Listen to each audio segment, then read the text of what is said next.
Hi అండి, ఎలా ఉన్నారు? నేను మీ సరోజ అండి. ఈరోజు మన రెసిపీ వచ్చేసి నువ్వుల కారప్పొడి. టేస్ట్ అయితే చాలా అంటే చాలా బాగుంటుందండి. మనం ఇది ఒక్కసారి చేసి పెట్టుకుంటే మనకు 6 నెలల దాకా నిలువ ఉంటుంది. ఇడ్లీ కానీ, దోశ కానీ, రైస్ తోటి కానీ, ఏం కర్రీస్ లేనప్పుడు రైస్లో సుతా సూపర్ ఉంటుందండి. కొంచెం నెయ్యి వేసుకొని తింటే కడుపు నిండా అన్నం తినేయచ్చు. అంత బాగుంటుంది. మనం ఇది పొడి చేసుకొని స్టోర్ చేసుకుంటే 6 నెలల దాకా నిలువ ఉంటుందండి. ఎప్పుడు కావాలితే అప్పుడు ఇడ్లీలకు కానీ, దోశకు కానీ, రైస్లో కానీ తినచ్చు. చాలా బాగుంటుంది. తప్పక ఇలా ట్రై చేయండి. మన ఛానల్ ఫస్ట్ టైం చూసే వాళ్ళైతే పక్కకున్న బెల్ ఐకాన్కి ఇచ్చేసి వెంటనే సబ్స్క్రైబ్ చేసుకోండి. నేను చేసే ప్రతి వీడియో, నేను పెట్టే ప్రతి వీడియో మీ ఫోన్కు నోటిఫికేషన్ రూపంగా వస్తుందండి. వెంటనే చూసేయచ్చు. నచ్చిందంటే చేసుకోవచ్చు. చాలా రుచిగా ఉంటుంది. ఇలా ఓసారి చేసి చూడండి.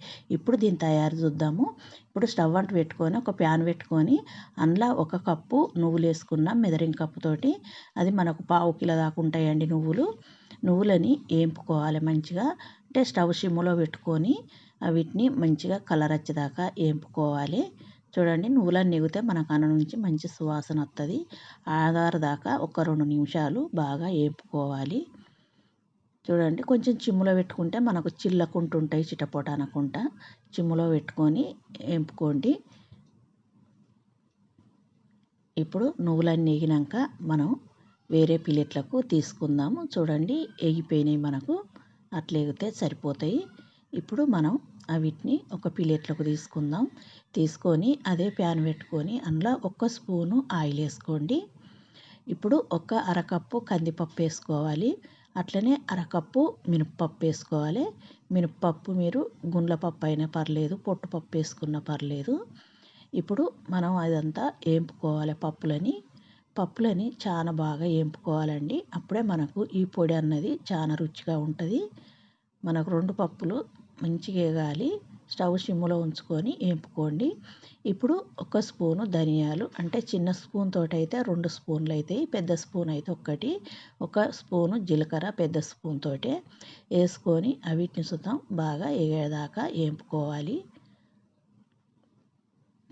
స్టవ్ అన్నది చిమ్ముల్నే ఉంచుకోండి. అప్పుడే మంచిగా ఎగుతాయి. వీటిని సుతం ఒక 2 నిమిషాలు బాగా వేపుకోవాలి. చూడండి, అట్లా వేపుకున్నాక మనం ఇప్పుడు ఇందులో 1/4 కప్పు కొబ్బరి పొడిని తీసుకుందాము. నేను కొబ్బరిని తురిమి వేసుకుంటున్నా. మీరు చిన్నగా ముక్కల్లా కట్ చేసి అయినా వేసుకోవచ్చు, ఇట్లా తురిమి అయినా వేసుకోవచ్చు. ఇప్పుడు కొబ్బరి సుతం మంచిగా వేగాలి మనకు. చూడండి, అట్లా కొబ్బరి సుతం తెగినాక మనం ఇందాక తీసుకున్న నువ్వుల దాంట్లోనే వీటిని వేసుకుందాము. అదే ప్లేట్లోకి తీసుకోండి.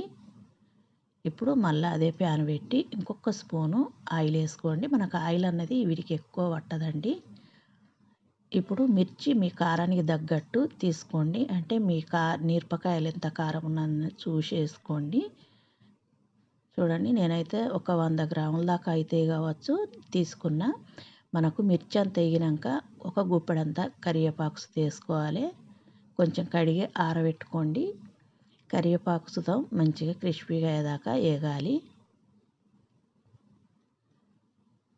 చూడండి, కరివేపాకును మిర్చి మనకు క్రిస్పీగా వేగినాక ఇప్పుడు కొంచెం చింతపండు వేసుకోవాలి. ఒక చిన్న నిమ్మకాయ సైజ్ అంతా చింతపండు తీసుకోండి. చింతపండు సుతం వేసుకోండి.